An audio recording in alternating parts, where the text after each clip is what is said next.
So hello everyone, मैं हूं हिमांशु शुक्ला और आप देख रहे हैं आपका अपना पसंदीदा चैनल। तो मैं आप सभी को पिछले वीडियो में पढ़ा चुका हूं कि गोलीय दर्पण किसे कहते हैं, कितने प्रकार का होता है। इस वीडियो में हम सब गोलीय दर्पण से संबंधित कुछ परिभाषाएं। तो आप सभी लोग टेलीग्राम को ज्वाइन कर लीजिए। यहाँ पर इस वीडियो का पीडीएफ मिल जाता है, लगभग सभी वीडियो का पीडीएफ मिल जाता है। तो आप सभी लोग टेलीग्राम को ज्वाइन कर लीजिए। तो आइए देखते हैं कि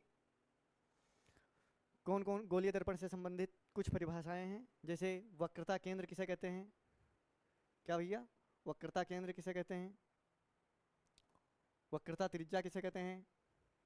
मुख्य फोकस किसे कहते हैं? फोकस दूरी किसे कहते हैं? ध्रुव किसे कहते हैं? मुख्य अक्ष किसे कहते हैं? परावर्तक तल किसे कहते हैं? फोकस तल किसे कहते हैं? तो यहाँ पर चित्र में दिखा ही दे रहा है कि परावर्तक तल ये है जिस तल से प्रकाश का परावर्तन होता है, और जो सी होता है वह वक्रता केंद्र होता है। वक्रता त्रिज्या को कैपिटल आर से प्रदर्शित करते हैं। तो आइए देखते हैं कि वक्रता केंद्र किसे कहते हैं। वक्रता केंद्र, गोलीय दर्पण।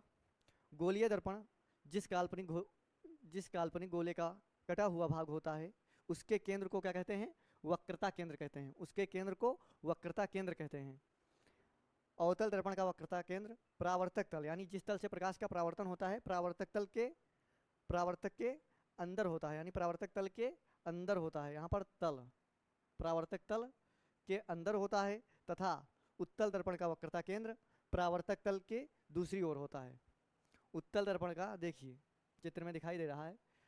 उत्तल दर्पण का परावर्तक तल वक्रता केंद्र परावर्तक तल के दूसरी ओर होगा। यहाँ से प्रकाश का परावर्तन होता है और वक्रता केंद्र यहाँ पर है सी। तो ये हो गया। इसे सी से प्रदर्शित करते हैं, इसे कैपिटल सी से प्रदर्शित करते हैं। तो वक्रता त्रिज्या किसे कहते हैं? अब देखिए, गोलीय दर्पण जिस काल्पनिक गोले का भाग होता है उसके त्रिज्या को वक्रता त्रिज्या कहते हैं। क्या कहते हैं? उसके त्रिज्या को वक्रता त्रिज्या कहते हैं। इसे कैपिटल आर से प्रदर्शित करते हैं। वक्रता त्रिज्या को कैपिटल आर से प्रदर्शित करते हैं, वक्रता केंद्र को कैपिटल सी से प्रदर्शित करते हैं। तो अब इसके बाद पढ़ेंगे हम सब परावर्तक तल किसे कहते हैं। परावर्तक तल, दर्पण के जिस तल से प्रकाश का परावर्तन होता है। क्या होता है? परावर्तन। परावर्तन पढ़ा चुका हूँ अगली वीडियो में। इसके पहले वाले वीडियो में मैं पढ़ाया हूँ कि परावर्तन क्या होता है। तो जिस तल से प्रकाश का परावर्तन होता है उसे परावर्तक तल कहते हैं। क्या कहते हैं? परावर्तक तल। यह चिकना होता है। परावर्तक तल क्या होता है?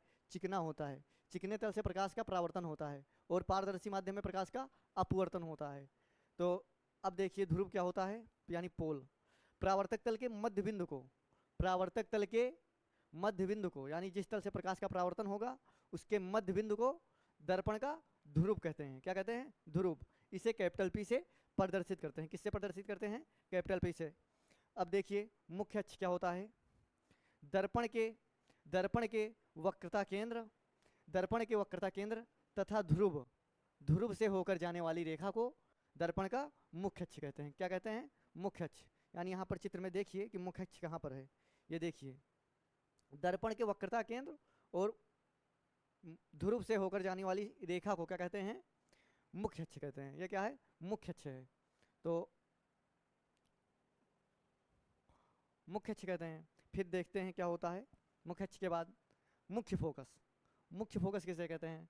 दर्पण के मुख्य अक्ष के समांतर चलने वाली प्रकाश की किरणें परावर्तन के पश्चात जिस दूसरे बिंदु पर मिलते हैं या मिलती हुई प्रतीत होती है, मिलती हैं या मिलती हुई प्रतीत होती हैं, उसे दर्पण का मुख्य फोकस कहते हैं। क्या कहते हैं? दर्पण का मुख्य फोकस कहते हैं।